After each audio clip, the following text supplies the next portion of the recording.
sot është një ditë e vështirë, jo vetëm për familjen, por për krejt malësort, për krejt shqiptarizmin, për krejt trevat me shqiptarizm të theksum, ku është ndarë nga jeta ose përcjellët për banesën e funit Yunus Delaj, një burr fesnik, një burr që ja kushtoi jetën e tij artit, kulturës, një lahutar i veçantë, një njeri që i ka këtu shpirti për malësinë e madhe, për Shqipërinë, për Kosovën, për krejt trevat shqiptare, dhe i shprehi ngushëllimet më të sinqerta familjes,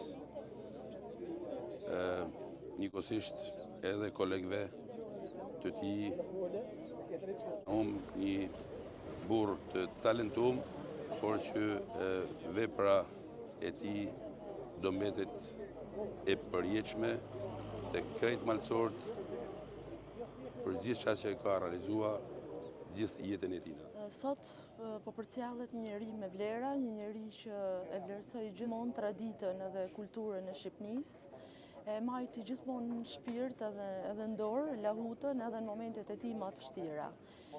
Po përcjellet sot, por kujtimi i tij do të jetë i përjetshëm në komplet zonën e Malësisë Madhe, por edhe për gjithë shqiptarët që e duan edhe e vlerësojnë traditën. Fort, sepse kontributin që ka ai për zonën e Kelmenit, për Malësinë e Madhe, por edhe për gjithë Shqipërinë, është i paqëmueshëm.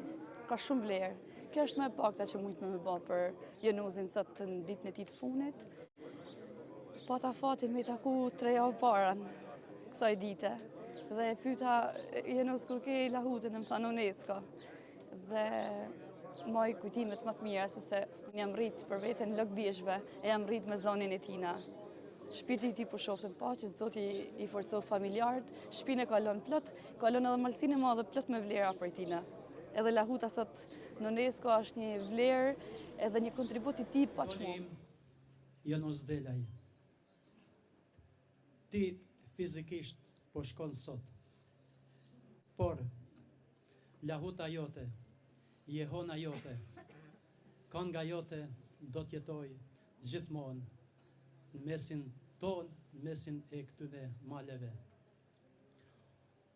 Gjithë jetën time jam mundu me këndu si ti, në orën e Kelmendit, por asnjëherë nuk kam mujt. Je i pa arritshëm, ishe i pa arritshëm.